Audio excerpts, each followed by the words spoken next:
Hi കൂട്ടുകാരെ, എല്ലാവർക്കും എൻ്റെ നമസ്കാരം. ഇന്ന് ഞാനിവിടെ വ്യത്യസ്തമായിട്ടുള്ള ഒരു സ്നാക്സിൻ്റെ റെസിപ്പി ആയിട്ടാണ് വന്നിരിക്കുന്നത്.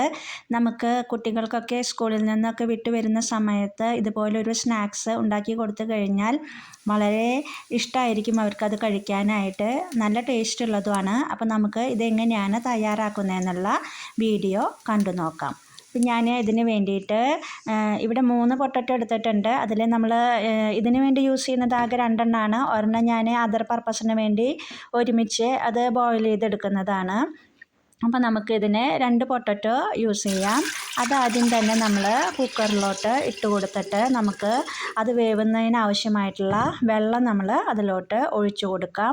അതിന് ശേഷം നമ്മൾ ലിഡ് അടച്ച് വെച്ച് നമ്മൾ പൊട്ടറ്റോ നന്നായി വേവിച്ചെടുക്കണം. അപ്പോൾ നമുക്കത് അവിടെ മാറ്റി വയ്ക്കാം. അതിന് ശേഷം നമ്മളൊരു പാൻ വെച്ച് കൊടുത്ത് അത് നന്നായി ചൂടായതിന് ശേഷം നമുക്ക് അതിലോട്ട് ആവശ്യത്തിനുള്ള ഓയിൽ ഒഴിച്ചു കൊടുക്കാം.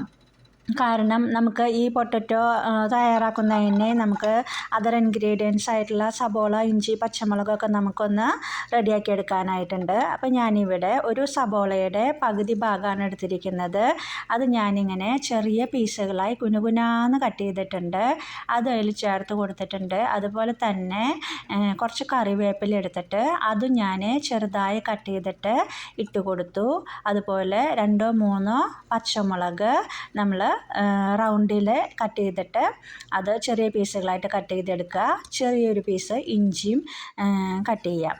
അതെല്ലാം കൂടി നമ്മൾ ഈ ഓയിലിൽ നമ്മൾ ചേർത്ത് നന്നായി ഒന്ന് നല്ല ബ്രൗൺ നിറമൊന്നും ആവണ്ട, ജസ്റ്റ് ഒന്ന് മൂപ്പിച്ചെടുക്കുക. അതായത് ഒന്ന് വാടി കിട്ടുന്ന രീതിയിൽ റെഡിയാക്കി എടുക്കുക.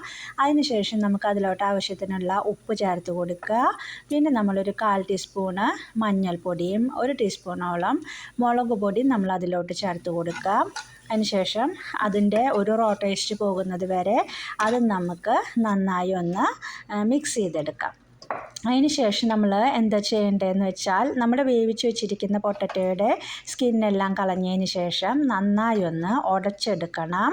ഉടച്ചെടുത്ത ആ 2 പൊട്ടറ്റോയും ഞാൻ ഈ സമയത്ത് നമ്മൾ തയ്യാറാക്കി വെച്ചിരിക്കുന്ന കൂട്ടിലോട്ട് ചേർത്ത് കൊടുക്കുകയാണ്.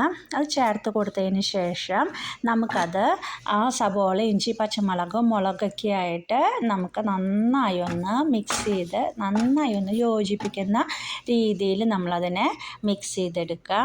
അപ്പോൾ നമ്മുടെ അതിലോട്ടുള്ള കൂട്ട് ഇപ്പോൾ റെഡിയായി കഴിഞ്ഞു. ഇനി നമുക്ക് അത് ഒന്ന് നമുക്ക് വറുത്തെടുക്കുമ്പോൾ നമുക്ക് അതിലോട്ട് പൊടി ചേർക്കണം. അപ്പോൾ നമുക്ക് വേണമെങ്കിൽ മൈദയുടെ പൊടിയൊക്കെ ചേർക്കാം. പക്ഷേ അത് കുറച്ച് ഹെൽത്തിന് നല്ലതല്ലാത്തത് കൊണ്ട് ഞാൻ ഇവിടെ യൂസ് ചെയ്തിരിക്കുന്നത് ഗോതമ്പിൻ്റെ പൊടിയാണ്. അപ്പോൾ ഞാൻ ഇപ്പോൾ ഉപയോഗിച്ചിട്ടുള്ള 2 ഉരുളക്കിഴങ്ങിലോട്ട് ഞാനൊരു 6 സ്പൂണ് ഗോതമ്പ് പൊടിയാണ് ഈ സമയത്ത് ചേർത്ത് കൊടുക്കുന്നത്. അപ്പം നമുക്ക് നിങ്ങൾ എടുക്കുന്ന പൊട്ടറ്റോയുടെ വലിപ്പത്തിനനുസരിച്ച് ചേർക്കുന്ന പൊടിയുടെ എമൗണ്ടിൽ നിങ്ങൾ മാറ്റം വരുത്തണം. അപ്പം നമ്മൾ എല്ലാം കൂടി നന്നായി ഒന്ന് മിക്സ് ചെയ്തെടുക്കുക. മിക്സ് ചെയ്ത് കഴിഞ്ഞതിന് ശേഷം നമുക്കിതിന്ന് കുറേശ്ശെ എമൗണ്ടായിട്ട് എടുത്ത് ഉരുളകളാക്കിയിട്ട് എടുക്കാം. കണ്ടില്ലേ, ഇപ്പോൾ നമ്മുടെ എല്ലാ മിക്സിങ്ങും റെഡിയായി കഴിഞ്ഞിട്ടുണ്ട്. പിന്നെ പൊടിയുടെ എമൗണ്ട് നന്നായി കുറഞ്ഞു പോകരുത്. നന്നായി കുറഞ്ഞു പോയി കഴിഞ്ഞാൽ ചിലപ്പോൾ നമ്മൾ പൊട്ടറ്റോ റെഡിയാക്കിയിട്ട് നമ്മൾ ഓയിലിൽ ഇട്ട് കൊടുക്കുന്ന സമയത്ത് ചിലപ്പോൾ അത് പൊട്ടറ്റോ പൊട്ടി പോകാനായിട്ടുള്ള സാധ്യതയുണ്ട്. അപ്പോൾ നമ്മൾ അത് പ്രത്യേകം ആ സമയത്ത് നിങ്ങൾ ശ്രദ്ധിക്കണം. കണ്ടില്ലേ, ഇപ്പം നമുക്ക് ആവശ്യത്തിനുള്ള പൊടികളൊക്കെ അതിലോട്ട് ചേർത്ത് കൊടുത്തു കഴിഞ്ഞിട്ടുണ്ട്. ഇനി ഞാൻ നല്ല ഉരുളകളാക്കി അതിനെ ഉരുട്ടിയെടുക്കുകയാണ്. കണ്ടോ, നല്ല ഉരുളകളാക്കിയിട്ട് ഞാൻ എടുത്തു. ഇനി നമ്മൾ അത് നമ്മുടെ കൈപ്പത്തിയിൽ വെച്ചിട്ട് ഒന്ന് പരത്തി കൊടുക്കുക. നമ്മൾ ഈ പരിപ്പ് വടയൊക്കെ തയ്യാറാക്കുന്ന പോലെ തന്നെ നമുക്കതിനെ ചെയ്യാം.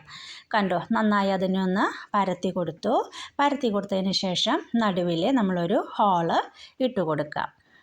കണ്ടോ, ഇപ്പം നമ്മുടെ ഉഴുന്ന് വടയുടെയൊക്കെ ഒരു മോഡലിൽ നമുക്കിതിനെ കിട്ടിയിട്ടുണ്ട്. ഇനി നമ്മൾ വേറൊരു പാൻ വെച്ച് കൊടുക്കുകയാണ്. പാൻ ചൂടായി കഴിഞ്ഞാൽ നമുക്കതിലോട്ട് ആവശ്യത്തിനുള്ള ഓയിൽ ഒഴിച്ചു കൊടുക്കാം. അപ്പോൾ നമുക്ക് ഓയിലൊക്കെ നന്നായി ചൂടായി വരണം. അതിന് ശേഷം ആണ് നമ്മൾ തയ്യാറാക്കി വെച്ചിരിക്കുന്ന പൊട്ടറ്റോ റിങ് അതിലോട്ട് ഇട്ട് കൊടുക്കുന്നത്.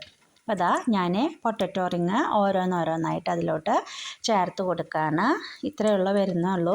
വളരെ സിമ്പിളായിട്ട് നമുക്ക് ഈസി ആയിട്ട് തയ്യാറാക്കാൻ പറ്റുന്ന പൊട്ടറ്റോ റിങ്ങാണത്. വളരെ ടേസ്റ്റാണ്. എനിക്ക് തോന്നുന്നു പൊട്ടറ്റോ ഒക്കെ കൊണ്ട് സ്നാക്സുകളൊക്കെ ഉണ്ടാക്കി കഴിഞ്ഞാൽ ഒരുവിധം എല്ലാവർക്കും ഇഷ്ടപ്പെടുന്ന ഒരു റെസിപ്പി ആയിരിക്കും. കുട്ടികൾക്കൊക്കെ പ്രത്യേകിച്ചും അത് ഇഷ്ടപ്പെടാനായിട്ടുള്ള സാധ്യതയുണ്ട് എന്നാണ് ഞാൻ വിചാരിക്കുന്നത്. എൻ്റെ മക്കൾക്കൊക്കെ ഇവിടെ നല്ല ഇഷ്ടമാണ് ഇത് പൊട്ടറ്റോ റിങ് കഴിക്കാനായിട്ട്. അപ്പം നിങ്ങളും ഇതുപോലെ ഒന്ന് ട്രൈ ചെയ്ത് നോക്കുക. മക്കൾക്കൊക്കെ നല്ല നല്ല ഇതുപോലെയുള്ള സ്നാക്സുകളൊക്കെ ഒന്ന് ഉണ്ടാക്കി കൊടുക്കുക. അപ്പം നമുക്ക് അടുത്ത അടിപൊളിയായിട്ടുള്ള മറ്റൊരു വീഡിയോ ആയിട്ട് വീണ്ടും വരാം. Till then